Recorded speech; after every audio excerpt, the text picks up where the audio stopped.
ToddYoungONLINE presents Young Tales. Tales for the young and the young at heart. Today's story: Bulfinch's mythology, the Mabinogion. Manawyddan, son of Llyr.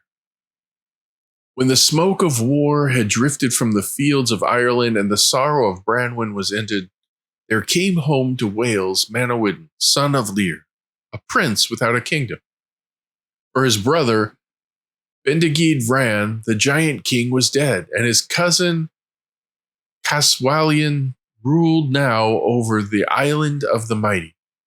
Homeless and heavy of heart, Manawyddan wandered the land till he came to the court of Pryderi, the son of Pwyll and Rhiannon, whose realm of Dyfed still flourished like springtime in bloom.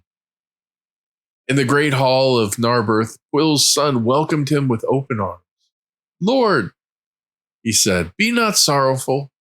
Though thou hast lost thy lands, I will share mine with thee. 7 cantrevs are mine, and with them my mother Rhiannon. She is wise and comely still. Take her hand and take Dyfed with her, and dwell among us in peace." Manawyddan said, "Heaven reward thee, Pryderi. Thou speakest as a true friend. I will go with thee and see the lady thy mother." So they went, and Rhiannon welcomed them, and her maid Ysfa, Pryderi's bride. When Manawyddan and Rhiannon spoke together, each saw in the other the grace and sorrow of noble hearts, and before the feast was ended, she became his wife. Long were they happy in Dyfed, the 4 of them, Pryderi and Ysfa, Rhiannon, and Manawyddan.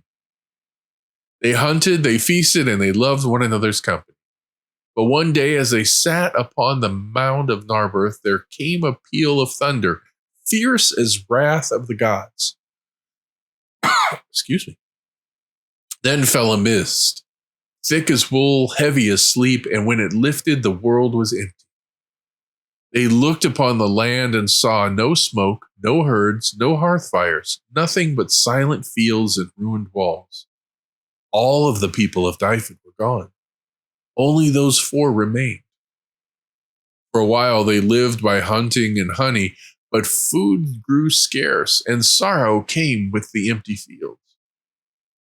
One morning, Pryderi and Manawyddan went out with their dogs, and the hounds came upon a bush, bristling, snarling, their fur on end.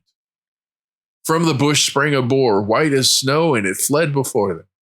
They pursued it until the beast vanished into a great castle, tall and strange, newly built in a place where no castle had ever stood. "I will follow and find my hounds," Pryderi said, breathless. "Do not go in," Manawyddan warned. "The castle is not of mortal making. There is sorcery here. My dogs are within. I cannot leave them." Pryderi entered the castle and vanished. When he did not return, Rhiannon went to seek him and found the same castle. Inside upon a marble slab stood a golden bowl upon a fountain, and Pryderi stood before it, his hands and feet fixed fast, his tongue frozen in silence. She ran to him, crying his name, and grasped the bowl, and she too was bound, voiceless and still.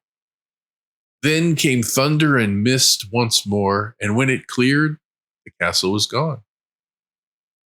So only Manawyddan and Ysfa were left in all Dyfed, alone in a silent kingdom.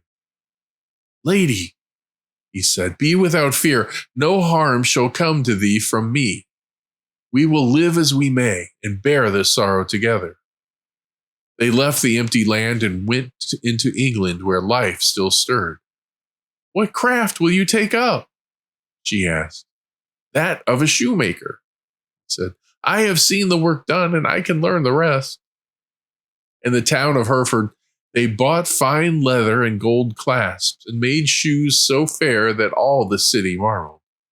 But envy grows as fast as praise. The other shoemakers whispered together and swore to kill him. Ew. When word of it came to Manawyddan, he said quietly, We will not fight them. Let us go home to Dyfed again. The land may be empty, but it is ours.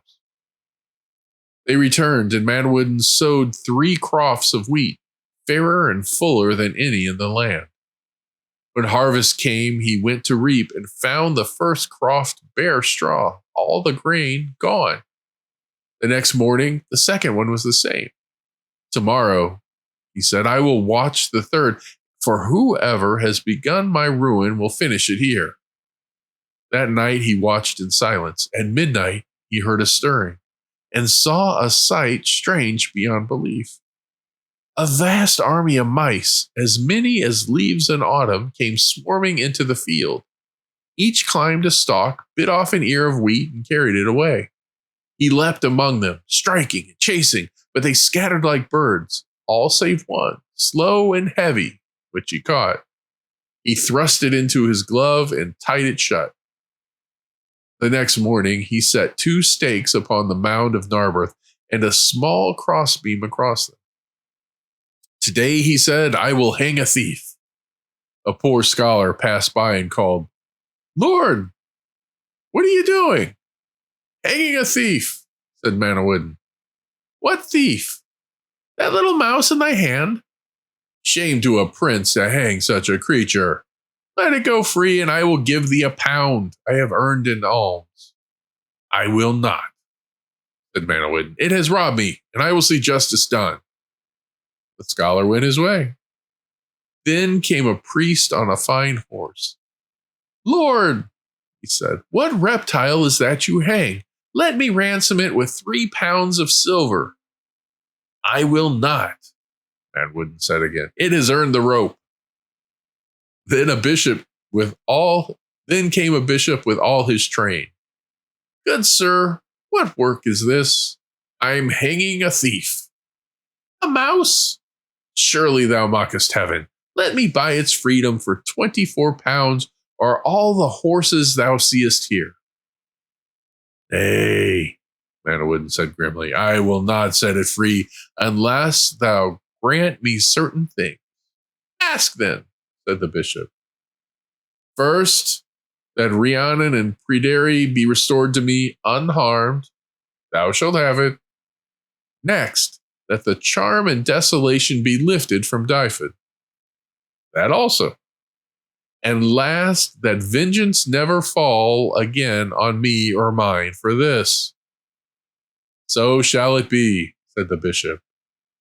Then, said Manawyddan, tell me who this mouse is. The bishop sighed. She is my wife. And who art thou? The bishop said, I am Llyr, son of Cilwyd, who cast the spell upon Dyfed to avenge my friend Gall, son of Clud, whom Pwyll once deceived with the game of badger in the bag. My people begged me to destroy thy harvest, and I changed them into mice to do it. This one, my wife, came though she was heavy with child, and therefore was slow in taking. Now, by her ransom, I will restore all thou askest. Then Manawyddan saw Pryderi and Rhiannon appear before him, free and unharmed. He loosed the mouse from the rope, and Llyr struck her with a wand, and she became again a lady of radiant beauty. Look now upon thy land, said Llyr.